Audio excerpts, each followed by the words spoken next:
Chapitre 4. Dire ou ne pas dire. J'emploie les mots que tu m'as appris. S'ils ne veulent plus rien dire, apprends-m'en d'autres. Ou laisse-moi me taire. Samuel Beckett, fin de partie.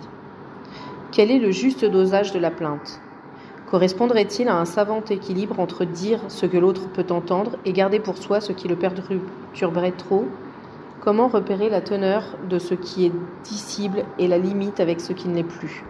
Ces repères dépendent-ils de celui à qui l'on s'adresse, du groupe social auquel on appartient, ou sont-ils plutôt liés à sa propre pudeur, sa gêne et ses valeurs ? La morale de l'époque, les convenances sociales et les préjugés, au sens propre d'automatisme de jugement, jouent un rôle important dans cet arbitrage. Par exemple, Aziz déclare « Se plaindre un peu soulage et fait du bien, se plaindre trop, c'est cracher dans la soupe ». David, quant à lui, valorise la révolte contre l'injustice, alors que tout le reste n'est pour lui que plainte et position de victime. Il est même devenu assez fréquent d'entendre utiliser une expression péjorative, se victimiser, néologisme signifiant jouer les victimes. Ce reproche, qui a presque la violence d'une invective, surpasse en négativité la désignation méprisante d'être un Calimero. La plainte était bienvenue de l'Antiquité à la fin de l'époque romantique, elle ne l'est plus. Ce durcissement est-il lié aux catastrophes qui ont secoué nos sociétés depuis la Première Guerre mondiale, aux idéaux faussement virils des hommes-machines, du taylorisme, des différents fascismes et des nombreuses dictatures, ou à la déshumanisation progressive du travail et des liens sociaux provoqués par la mondialisation des marchés ? En l'absence de réponse précise, nous pouvons supposer que toutes ces raisons sont aussi effectives qu'entremêlées et qu'elles sont complexifiées par des données propres aux familles et aux individus concernés. Ce ne sont pas les études statistiques qui nous renseigneront plus avant. Trop souvent étudiées à partir de statistiques par certains courants de la sociologie, de la médecine et de la psychologie, l'être humain n'est pourtant pas réductible aux données algébriques, si raffinées soient-elles et si prestigieux soient les titres des chercheurs qui avancent ces chiffres. Nous nous en tiendrons à l'enquête que nous avons menée, ainsi qu'à l'écoute des patients et aux témoignages d'écrivains. Lorsque la plainte est malvenue, je n'ai jamais su pleurer avec facilité et attendrissement, affirme l'écrivain Colette. Elle n'est pas la seule à souffrir d'un tel frein. Nous allons découvrir que l'absence de protestation peut venir d'un refus, voire d'une interdiction de la plainte. La plainte retenue. Une personne préférant ne pas se plaindre peut le faire pour différentes raisons. Par exemple, elle n'est pas sûre de sa doléance soit légitime. Elle ne sait pas comment l'exprimer. Elle manque de temps pour bien se faire comprendre, ou elle a peur d'être ridicule. Très souvent, dans le discours rationnel des uns et des autres, les considérations sociales prennent le dessus sur les motivations plus personnelles. Ce qui est invoqué comme bienséance en fait partie. La bienséance désigne, en dehors de soi, les règles qui définissent ce qu'il convient de dire ou de ne pas dire, ce qu'il est bon de faire ou de ne pas faire, c'est-à-dire la décence, sans compter les injonctions du type « il faut, tu dois », qui, une fois intériorisées, deviennent des contraintes plus ou moins impérieuses, bridant la sensibilité de son expression. Cet arsenal de croyances pousse le sujet à la discrétion, à la réserve, à la retenue. Combien de fois n'entend-on pas « il faut que je canalise mes émotions » ou pire encore « il faut que je gère mes émotions ». Dans ce domaine, les garçons ont longtemps été dressés par leurs parents et différents éducateurs pour ne pas pleurer et même à ne pas montrer leurs émotions. La situation s'est un peu détendue, mais certains garçons devenus adultes se retrouvent dans une situation embarrassante au sens propre. Ils sont embarrassés par tous les sentiments et émotions qu'ils n'ont pas pu exprimer et dont ils ne savent que faire. Christopher explique. Depuis quelques années, je n'arrive plus du tout à exprimer mes émotions.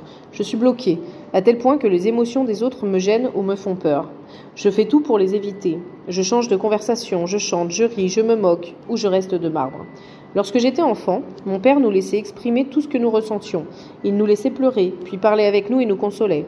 Au contraire, à l'image de ses parents, ma mère ne supportait pas les émotions, les larmes en particulier. Elle nous demandait de nous taire et de ne rien montrer. Je me suis sentie tiraillée entre ces deux attitudes, essayant de m'adapter aux personnes avec qui j'étais. Le plus souvent, je ne montrais rien. Le divorce de mes parents n'a pas arrangé les choses. Je me suis retenue de plus en plus et je suis devenue très fort pour cacher mes ressentis. Aujourd'hui, je me sens prisonnier de cette trop grande force apparente. Mes amis me disent que je suis dure. Pendant longtemps, je n'ai pas voulu les croire, mais me suis rendue à l'évidence et ce constat ne me fait pas plaisir. Ai-je le cœur sec ? J'ai peut-être peur d'être devenue insensible. La famille maternelle de Christopher accordait une très grande importance aux bonnes manières et à l'éducation, au détriment de l'être humain. Il y aurait beaucoup à écrire sur les convenances et la décence, tant les contraintes imposées par ce qui est considéré comme bienséant peuvent alourdir, assécher et assombrir une existence.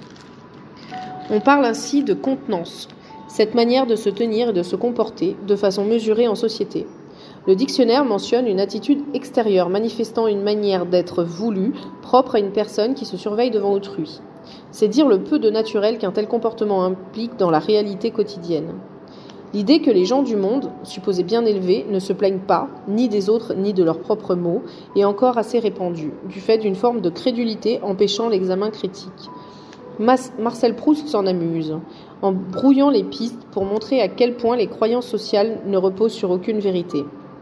Dans « À l'ombre des jeunes filles en fleurs », Madame de Villeparisis a écrit au maire de Balbec pour se plaindre d'avoir reçu une balle de jeu de Diabolo au visage en se promenant sur la digue et demander l'interdiction du jeu. André ne se mêla pas à la conversation. Elle ne connaissait pas, non plus d'ailleurs, qu'Albertine ni Octave, Madame de Villeparisis. « Je ne sais pas pourquoi cette dame a fait toute une histoire, dit pourtant André. La vieille Madame de Cambremer a reçu une balle aussi et elle ne s'est pas plainte. Je vais vous expliquer la différence, répond gravement Octave en frottant une allumette. C'est qu'à mon avis, Madame de Cambremer est une femme du monde et Madame de Villeparisis est une arriviste. Ce passage traduit le snobisme distancié de Proust qui sait poser sur lui-même un regard de dérision en s'amusant des préoccupations sociales qui prennent tant de place dans son existence.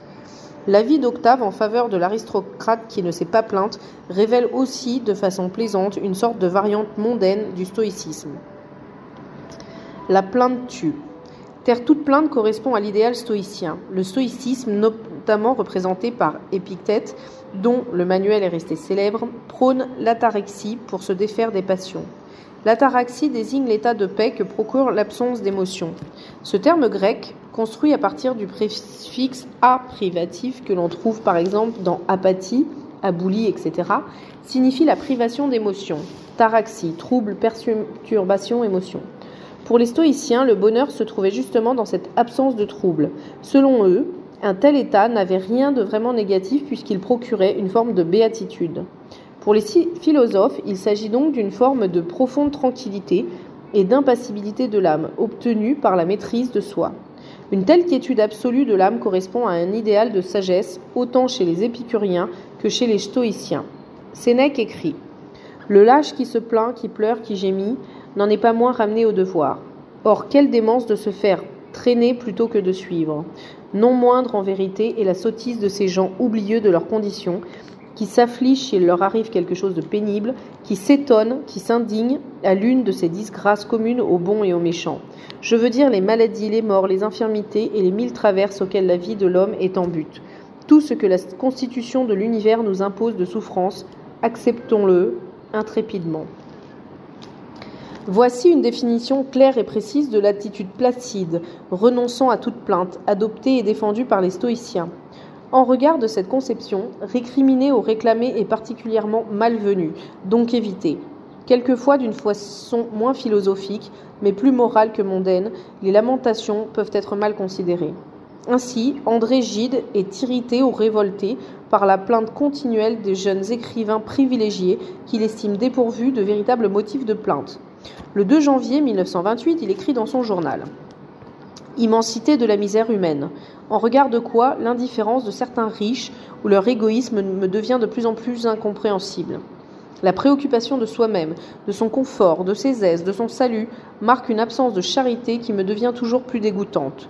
Chacun de ces jeunes littérateurs qui s'écoutent souffrir du mal du siècle, ou d'inquiétude, ou d'ennui, guérirait instantanément s'il cherchait à guérir ou à soulager autour de lui des souffrances autrement réelles. Nous, fortunés, nous n'avons pas le droit à la plainte. » On reconnaît là une forme d'austérité, voire de rigidité, parfois reprochée aux protestants Gides. Au-delà du cas précis de l'écrivain, il est intéressant de voir opposer la plainte et la charité. La plainte paraît n'être que lamentation stérile sur un soi plutôt bien portant. En ce cas, l'attention portée à l'autre suffirait à décentrer l'attention nombriliste pour la transmettre en altruisme. En quelque sorte, le mal-être psychologique est oublié et l'individu se tourne vers autrui pour être crédible et bien considéré. Pourtant, la préoccupation de soi-même peut-elle être opposée à l'attention de l'autre ? Sortir de cette idée caricaturale que la complainte et négation de l'autre représenterait peut-être un premier pas vers une réhabilitation de l'écoute de soi-même, distinguée de l'égoïsme. S'écouter souffrir n'est pas incompatible avec l'écoute de l'autre.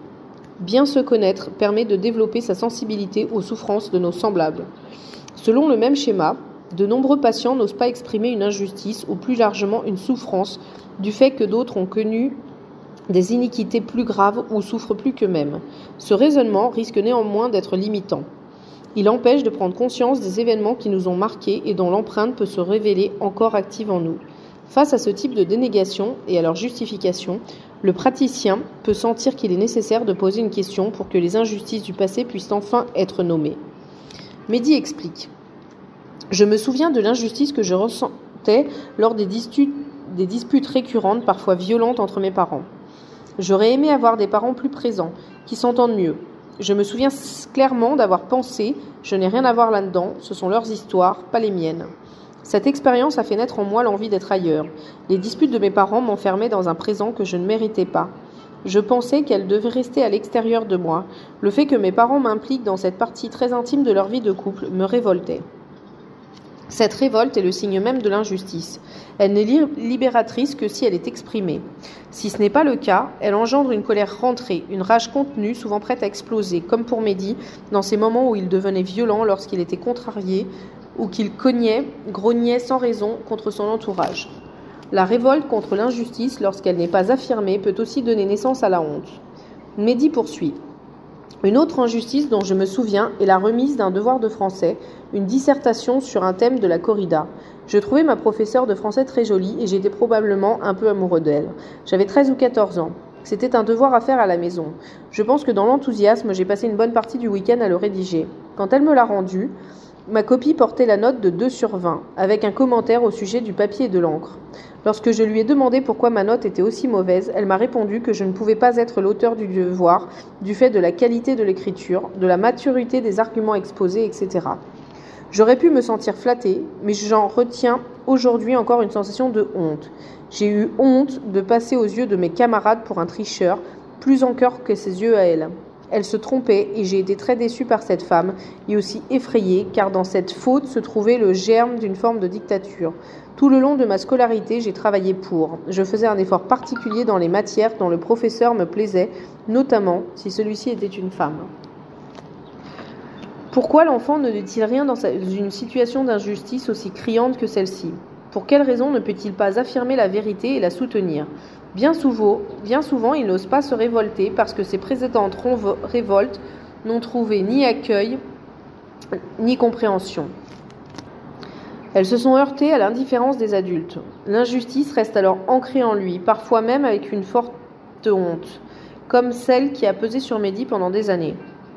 Bien des personnes taisent leurs plaintes non seulement par timidité, pudeur ou honte, mais aussi parce qu'elles craignent que leurs requêtes ne soient pas entendues ou pas comprises et se révèlent inutiles. Il se peut aussi que ce dont elles souffrent leur semble anodin en regard de l'injustice dont pourrait se plaindre un de leurs proches. Ainsi, pendant toute son enfance et sa jeunesse, Fatima a vécu sans se plaindre. Pourtant, elle a connu de nombreuses injustices dont la douleur était accentuée par la comparaison avec ses copines. Je vivais avec mon frère et mes parents dans un appartement très petit, sans salle d'eau. Je n'avais pas de chambre. Je n'ai pas pu apprendre le piano alors que j'aurais tant aimé le faire. Aujourd'hui, dans un langage d'adulte, je dirais que je faisais face à de grandes frustrations et que je souffrais d'un complexe vis-à-vis d'autres enfants. À l'époque, je ne comprenais pas ce malaise qui ne me quittait pas. J'étais souvent très malade. Était-ce la seule façon d'attirer un peu d'attention sur moi ? J'ai gardé ces injustices pour moi sans jamais me plaindre. Mon milieu prolétaire et peu cultivé ne comprenait pas et ne pouvait pas satisfaire mes demandes. J'ai pu enfin les exprimer dès que j'ai été indépendante financièrement et que j'ai choisi mes amis, mes sorties, mes voyages, mes études. Le plus douloureux dans l'histoire de Fatima est que son père, ayant quitté l'Algérie à 19 ans parce que ses parents ne voulaient pas qu'il épouse la jeune fille qu'il aimait, est venu s'installer en France au début des années 50 et ne les a plus revus. Fatima, informée de cette histoire par une tante kabyle, sœur de son père, a compris qu'elle n'osait pas se plaindre, surtout pour ne pas faire de peine à son père, solitaire, triste et taciturne, qui ne disait mot de ses souffrances mais vivait avec elles à chaque instant. La plainte peut être aussi découragée par ceux qui sont censés l'accueillir et la recevoir afin de lui offrir un écho bienveillant, si ce n'est potentiellement consolateur. Du côté de Guermantes, le narrateur montre au détour d'une phrase le soulagement, voire la satisfaction que l'on peut éprouver à être plein. Sa fidèle servante Françoise, qu'il adore pourtant, refuse de lui prêter la moindre attention. Avec la sensibilité prétendue des neveux, grandit leur égoïsme. Ils ne peuvent supporter de la part des autres l'exhibition des malaises auxquels ils prêtent chez eux-mêmes de plus en plus d'attention. Françoise, qui ne laissait pas passer le plus léger de ceux qu'elle éprouvait, si je souffrais, détournait la tête pour que je n'eusse pas le plaisir de voir ma souffrance plainte, même remarquée. Cette attitude d'indifférence feinte ou de dédain appuyé est fréquente face à l'expression de la souffrance. Pour ne rien savoir de la souffrance de l'autre, il est facile de lui demander de ne pas l'exprimer, ou encore de faire comme s'il ne l'avait pas exprimée, ou enfin de la considérer comme sans importance, voire sans valeur. A contrario, l'empathie, dont il est tant question depuis quelque temps, mais qui reste bien souvent peu effective et rarement partagée, implique la prise de conscience de ce que l'autre est en train de vivre, la capacité à sentir ce qu'il ressent, à percevoir ce dont il souffre, au risque d'en être réellement affecté soi-même plus que de raison. La plainte interdite. Protestations et griefs peuvent être censurés par un groupe ou un système familial pour protéger le silence qui entoure un secret, inceste, escroquerie ou meurtre, ou pour se dédouaner d'une culpabilité réelle en la reportant sur quelqu'un d'autre. Les organisations mafieuses fonctionnent sur ce mode de silence imposé. L'œuvre de la romancière anglaise Agatha Christie est une transcription extraordinairement inventive de ces jeux de faux-semblants qui permettent aux vrais coupables de détourner l'attention sur d'autres personnes ou d'autres événements, tout en s'ingéniant à banaliser ou à minimiser les doléances des véritables victimes et à faire disparaître les témoins gênants. Solène a grandi dans une famille experte en habile camouflage et en savants mensonges pour voiler une réalité faite d'adultère, de conception hors mariage et d'inceste ou d'abus sexuels complaisamment élargis aux amis de son beau-père, y compris le médecin de famille et le prêtre de la paroisse. Elle se souvient d'une injustice qui l'a beaucoup marquée lorsqu'elle était enfant. Un jour d'été, alors qu'elle jouait avec sa nurse, cette dernière a heurté une table et fait tomber une belle lampe qui s'est cassée. Lorsque le beau-père de Solène est survenu, la nurse a directement accusé la petite fille, sans lui laisser le temps de donner la moindre explication. Stupéfaite, Solène n'a pas pu se défendre. Sans chercher à comprendre, l'homme a puni la petite fille sur le champ. « Tu me paieras cette lampe en me remboursant avec toutes tes économies et tu n'auras aucun cadeau à Noël. » Le beau-père a tenu promesse. Heureusement, Solène a pu demander de l'aide à sa grand-mère maternelle pour rembourser la lampe. Tu ne te plaindras point. Ce commandement peut dériver de situations d'emprise, de domination au sein de la relation, du déni de l'injustice ou de la souffrance, du camouflage de ce qui gêne, de l'esquive des difficultés ou de l'évitement des conflits, etc. Sophie a ainsi pu faire ce constat. J'ai beaucoup souffert et souffre encore beaucoup de l'évitement des conflits. Mes parents, mon frère et ma sœur ont cette culture. Il y a là un mélange de bonté et de lâcheté, et je l'ai éprouvé quand j'ai été très dépressive et que tout le monde ne voyait rien. Pas de vagues, pas de scandale, tout va bien. Circuler, il n'y a rien à voir. Je ne m'étonne pas, rétrospectivement, d'avoir été déclarée bipolaire à ce moment-là. La violence couve lorsque les affects ne peuvent s'exprimer librement. Lorsque j'étais enfant, je sentais qu'il fallait toujours être la première en classe et une petite fille modèle. Il me semblait que mes parents cesseraient de m'aimer si j'étais seulement deuxième et si je n'étais pas exemplaire.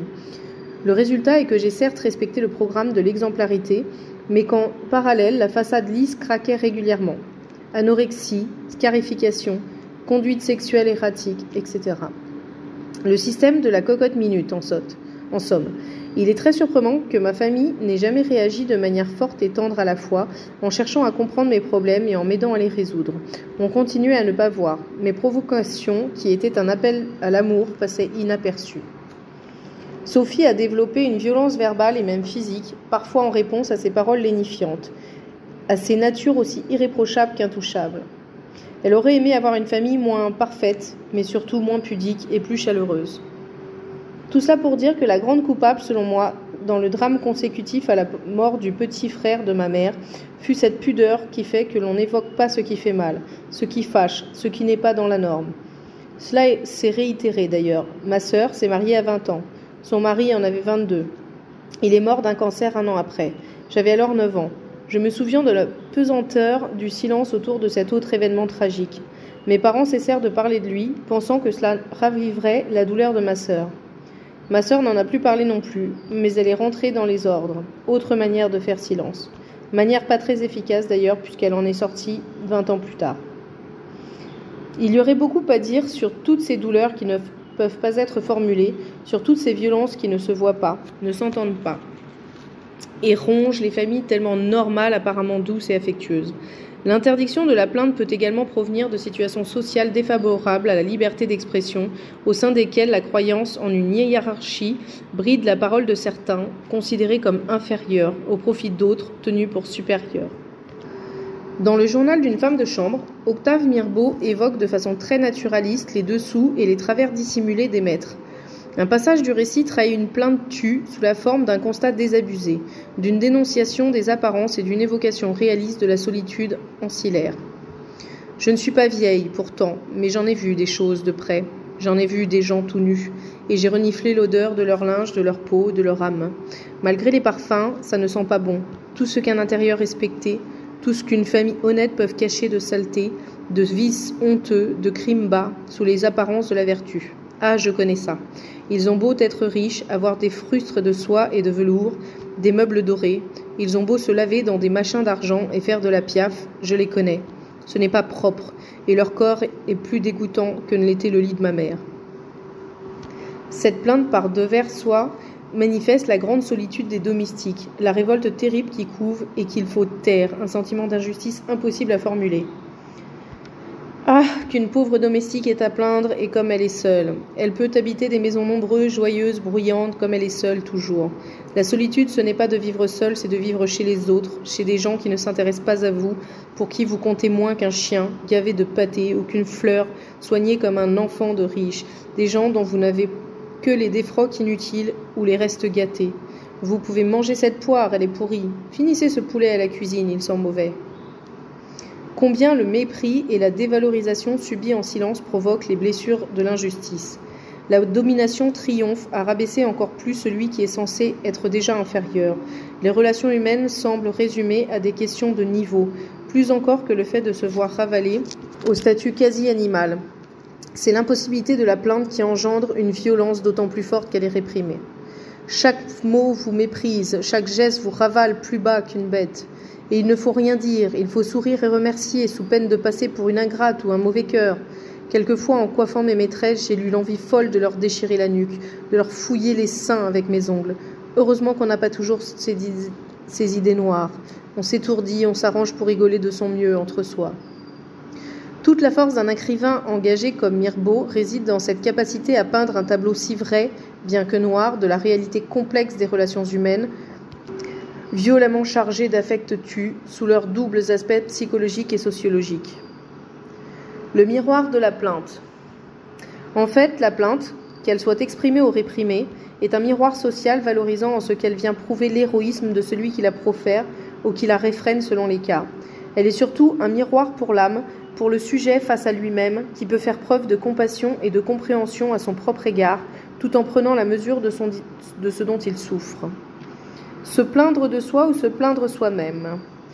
Dans la formule réflexive « je me plains » réside la possibilité d'une commisération pour soi-même, qui n'est pas forcément de la pitié, parfois féroce, mais une réelle mansuétude ou un attendrissement sincère. Il s'agit d'une empathie pour soi. À partir de cette capacité réflexive, le psychanalyste Frédéric Tordeau a développé la notion d'auto-empathie, ou relation empathique avec une part subjective de soi, qui permet au sujet de contempler son monde subjectif comme s'il l'observait de l'extérieur, à partir de la place d'une altérité en soi-même, que l'auteur appelle « autrui en soi ». Le sujet se représente son monde subjectif en prenant la position de l'autrui en soi, entretenant dès lors une relation empathique avec lui-même. L'auto-empathie correspond ainsi à une opération de distanciation. Autrement dit, si l'empathie suscite la représentation d'autres mondes subjectifs possibles, son prolongement réflexif dans l'auto-empathie va mettre en évidence pour un individu l'existence de son monde subjectif. Frédéric Tordeau propose l'autrui en soi dans l'auto-empathie comme un autre virtuel devenant un regard intériorisé qui n'est plus porté vers un autre semblable du monde extérieur, mais sur soi-même, permettant aussi de prendre soin de soi. Cette sollicitude envers soi-même favorise les prises de conscience de nos maladresses, de nos égarements ou de nos erreurs, c'est-à-dire non seulement des injustices que nous avons subies, mais aussi de celles que nous avons commises, volontairement ou non, à l'égard des personnes avec lesquelles nous sommes en relation. Reconnaître l'injustice ne peut pas être une dynamique à sens unique, mais constitue un discernement valable en toutes circonstances, pour soi comme pour autrui. Ainsi, pouvoir exprimer des griefs implique légitimement que l'autre puisse en faire autant. La réciprocité de la possibilité de se plaindre réside dans cette facilitation de la parole vraie. De l'insatisfaction au sentiment d'injustice. De même qu'il n'y a pas vraiment d'enfant capricieux et que celui qui le serait ne ferait que manifester un malaise plus profond en lui et autour de lui l'adulte râleur, c'est-à-dire facilement bougon, grincheux, grognon, boudeur, ronchon, etc., voire franchement contestataire, exprime à son insu non pas tellement l'insatisfaction du moment qu'un sentiment d'injustice dont il n'a pas ou plus conscience. Bien souvent, ce sentiment d'injustice a été réprimé, voire refoulé ou nié pour toutes les raisons que nous avons évoquées durant ce chapitre, comme autant de barrages à l'expression de la plainte. Plus encore, le sentiment d'injustice est équivalent au sentiment d'abandon. En effet, une personne peut se sentir abandonnée alors qu'une autre ne le vivrait pas de la même façon ou qu'un observateur extérieur ne pourrait pas imaginer un tel retentissement sur elle. De manière identique, l'un peut vivre une injustice dans une situation qu'un autre interprétera tout autrement et réciproquement. Par exemple, certaines personnes vivent la fin d'une relation amoureuse comme une douloureuse injustice, alors que d'autres se résignent plus facilement à la séparation lorsqu'elle devient inévitable. Aziz trouve son existence peu satisfaisante malgré tous les efforts réels et constants qu'il déploie dans bien des domaines. Je ne comprends pas ma situation, je la trouve injuste au fond. Je mérite d'être aimé, d'être heureux moi aussi et de mieux gagner ma vie. Pourquoi pas moi ? Certaines personnes peuvent aussi vivre comme des injustices leurs désillusions, leurs regrets ou même leurs mouvements de jalousie envers des amis ou des proches qu'elles estiment plus fortunés qu'elles. La difficulté à identifier la raison de leur malaise ou la peur de remonter à sa source conduit ces plaignants à considérer comme autant d'injustices des souffrances de nature différente.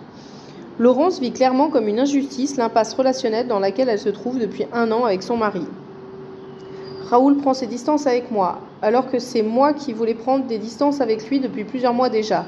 Je m'en veux de ne pas avoir été capable de le faire.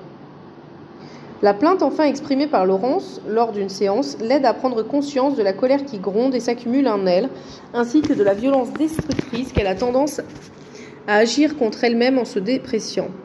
Comme nous l'avons vu, le sentiment d'injustice est accompagné d'autres affects comme la tristesse, le découragement, la révolte, la solitude, l'impuissance, voire la honte ou la culpabilité. L'incompréhension est fréquemment présente, comme pour ce père s'occupant seul de ses enfants au milieu d'une sorte d'indifférence à la difficulté de sa situation. Les 1000 aléas du quotidien semblaient tout simplement invisibles aux yeux des autres. Il avait l'impression d'entendre souvent plaindre une mère seule avec ses enfants, mais de n'avoir à aucun moment pour sa part bénéficié d'un tel soutien. L'injustice peut provenir d'une différence de traitement entre 2 ou plusieurs personnes, l'une étant privilégiée ou favorisée au détriment d'une autre, et ce d'autant plus que le traitement de faveur n'est pas reconnu par l'intéressé ou par ceux qui l'agissent. Enfin, il arrive qu'un revirement dans une relation ou un net changement d'attitude soit considéré comme une injustice, voire une trahison, même si rationnellement il est possible de faire la part des choses et de comprendre qu'il n'en est rien. La personne qui se sent lésée peut alors retirer sa confiance de façon très nette, voire définitive. Dans tous les cas, évoqués ou non au cours de ce chapitre, il peut être intéressant et utile d'ouvrir un cahier de la plainte. Dans ce journal, sur carnet de bord, il sera bienvenu d'écrire sincèrement et librement, c'est-à-dire sans se justifier et sans se censurer, tous les événements de la vie quotidienne qui peuvent donner lieu à lamentation, protestation ou plainte. Comme la soupape de la cocotte mi-minute qu'évoquait Sophie, ce cahier aidera à mettre hors de soi, hors jeu, par jeu, donc aussi à distance, tous les mouvements intérieurs associés aux moments pénibles ou aux événements perturbants.